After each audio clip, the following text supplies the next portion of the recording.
It seems like Biden may be getting the picture a tad bit. Not enough yet. A tad bit. Check this out. By your own admission, you just say you're not likely to get Republican votes for the tax increase. You're not likely to get Republican votes for H.R. 1, expanding voting rights, or the John Lewis voting tax. So aren't you going to have to choose? I know you've been reluctant to do away with the filibuster. Aren't you going to have to choose between preserving the filibuster and advancing your agenda? Yes. But here's the choice. I don't think you have to eliminate the filibuster. You have to do it what it used to be when I first got to the Senate and back in the old days when you used to be around there. And that is that a filibuster, you had to stand up and command the floor. And you had to keep talking alone. You couldn't call for, no one could say, quorum call. Once you stopped talking, you lost that, and someone could move in and say, I moved the question of. So you got to work for the filibuster. So you're for that reform. You're for bringing back the talking filibuster. I am.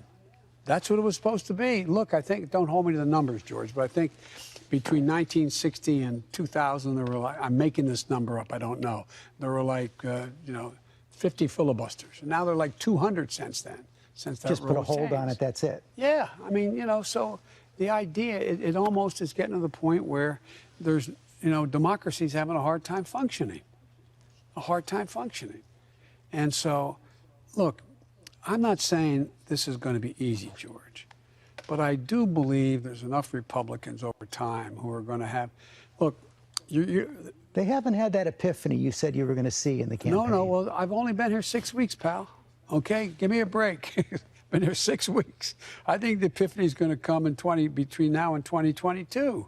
This is there's 78% of the people say they support this program. 52% of Republicans. Let's assume it's off by 15%. You're going to go home and campaign. Republican voters want that $1,500 because they're in trouble. Republican voters want to be able to choose between being able to go to work and send their kid to a daycare that they can afford. Republican voters want to be able to take care of a child care tax credit. I mean, it's not like every Republican voter is a billionaire. And by the way, and I'm not saying I'll do it again, but I want those Republican voters in suburbia. As far as the filibuster is concerned, it's a relic. It's a relic of Jim Crow, allowing southern states to continue to do what they wanted to do with Jim Crow laws. But let's get even deeper, because Eric Hayes is so concerned. I noticed I'm talking a lot to Eric Hayes, my brother here.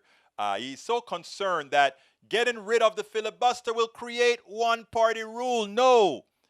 Getting rid of the filibuster will prevent anti-democratic behavior. Right now, the 50 senators that are represent the Republicans represent less than 40 or so percent, around 40% of the American people. The 50 of the Democrats represent a whole lot more. I showed you all of that yesterday in the thing that Tom C. brought to us. So what we have, the filibuster is an anti-democratic engine. If we are a democracy, we should support policies that most of us want. And yes, we work with the minority party to help us, and we do that. The reason why we don't have Medicare for all already is because we have a minority party. But let's even go further. In a democratic rule, the majority rules. The one thing the majority cannot do, what's known as the tyranny of the majority, is we cannot take away the minority's inalienable rights.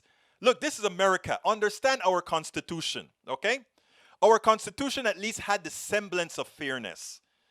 We had to put a whole lot of amendments in there. The first 10, the Bill of Rights was added so that we had inalienable rights. In other words, the freedom of the press, they can't be taken away. A majority cannot take away your freedom of the press. You cannot take away your citizenship. There are a lot of things in the Constitution that the majority cannot take away. It's called our rights as human beings, as Americans. It cannot be taken away. Doesn't matter which party in control, what majority is in control. However, otherwise we should only be concerned about majority rule. For too long in this country, we've had minority rule since the 90s. Gerrymandering has given us minority rule. Those last 3 Supreme Court justices were placed onto the Supreme Court with less than 60% of the people, with less than 40% of the people who supported those choices. That is it. One-party system is not fair at all, whichever side you're on. That's not true. Again, it's not about one party, it's about democracy. Democracy says if we want to do if we want to do something, and most Americans say yes, we do it.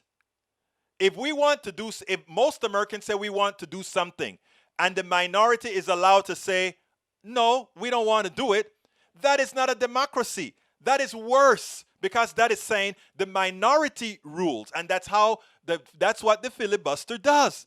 The filibuster says most Americans can want Medicare for all, but if 40% says no, hell no, we can't have Medicare for all. What it says is we always will default to the minority. That is not democracy.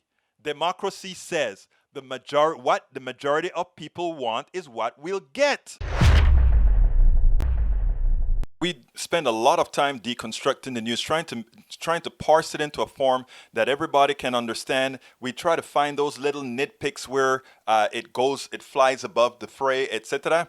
If you really like these videos that we do, I want to ask a big favor. Please go ahead, number 1, subscribe to our channel, and number 2, please join if you can. Thank you so kindly for watching. Keep watching. Please remember to share. We must populate the entire internet with our progressive message, a message that we know is what most Americans say that they want. So help us, please join.